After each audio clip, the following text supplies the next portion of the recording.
দুহাত দিয়ে কিছু বোঝানোর চেষ্টা করছেন ব্যাডমিন্টন খেলোয়াড় পান্না আক্তার। কানে শোনেন না, তাই কথাও বলতে পারেন না। তবে দেশের জন্য যে 3টা গোল্ড মেডেল নিয়ে এসেছেন মালয়েশিয়ার স্পেশাল অলিম্পিক এশিয়া প্যাসিফিক থেকে, সে আনন্দটা খুবই পরিষ্কার তার চোখে মুখে। ও বলল আমি এই গেমটা খেলে আমার অনেক আনন্দ লাগছে এবং অনেক কষ্ট করে আমি এই পর্যন্ত এসেছি এবং 2023 সালেও আমি 3টা গোল্ড মেডেল অর্জন করেছি জার্মানিতে, এবং এরপরে আমি মালয়েশিয়া যে এরকম 3টা গোল্ড মেডেল পেয়েছি খুব কষ্ট করে। আলহামদুলিল্লাহ আমি অনেক একের পর একটা জিতে খুশি এবং আনন্দ মনে করছি।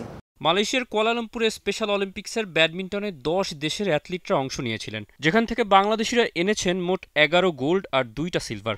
ঝিনাইদহের মুসা মিয়া বুদ্ধি বিকাশ বিদ্যালয়ের 2জন শিক্ষার্থী সজীব ও পান্না মিলে নিয়ে এসেছেন 4টা গোল্ড আর 1টা সিলভার। দেশের জন্য এমন গৌরব আনতে পেরে ভীষণ খুশি সজীব।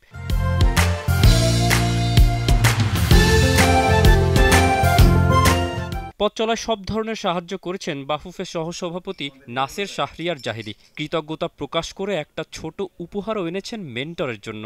কখনো ভাবিনি যে এরকম একটা দেশের হয়ে অন্য দেশের যে একটা ইভেন্টে যে আমরা এরকম সুন্দর একটা রেজাল্ট করব বা এরকম অর্জন নিয়ে আসবো, এটা আমাদের জন্য অনেক বড়।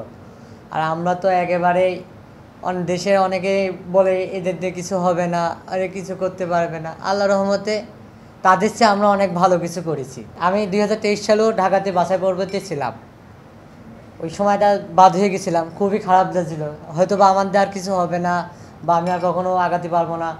তবু হাল ছাড়িনি, যে সময় যেহেতু আছে খেলে আমি আবার চেষ্টা করবো, অবশ্যই আমি পারবো। আল্লাহর রহমতে এই বছরে এসে আমি সুযোগও কাজে লাগাইছি এবং দেশের জন্য অনেক বড় একটা অর্জন নিয়ে আসছি। গল্পের শুরুটা ঝিনাইদহের সেই মুসা মিয়া বুদ্ধি বিকাশ বিদ্যালয় থেকে। 2009 সালে প্রতিষ্ঠার পর 2015তে যেটার দায়িত্ব সম্পূর্ণভাবে বুঝে নেয় জাহিদি ফাউন্ডেশন।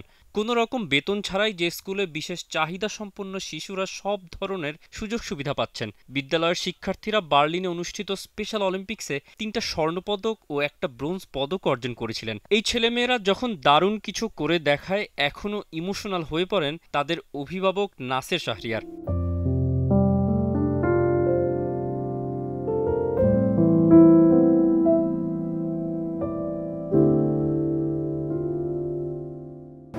এখন যে পরিসরে আছে সেখানে এখন ছাত্রদের যে ডিমান্ড, আল্লাহর রহমতে এই স্কুলটার পরিচিতির সাথে সাথে স্টুডেন্টদের অ্যাপ্রোচও বাড়ছে। তো আমরা নতুন একটা প্রেমিসেসে যে সেখানে ফুল ফ্লেজড একটা বিল্ডিং কনস্ট্রাকশন স্ট্রাকচার করে আমরা এটাকে আগামী 2-3 বছরে আরও বড় আকারে নিতে চাই।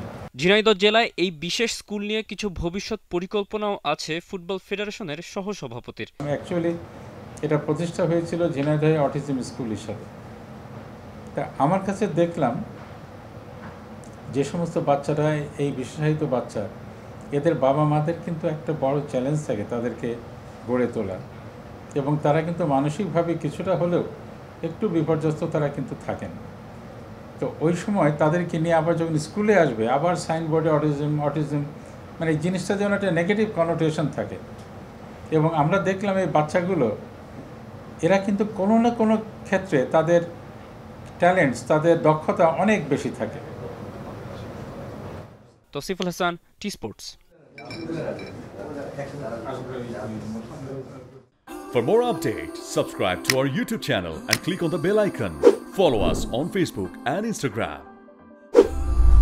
Download T Sports app to enjoy exciting games and highlights.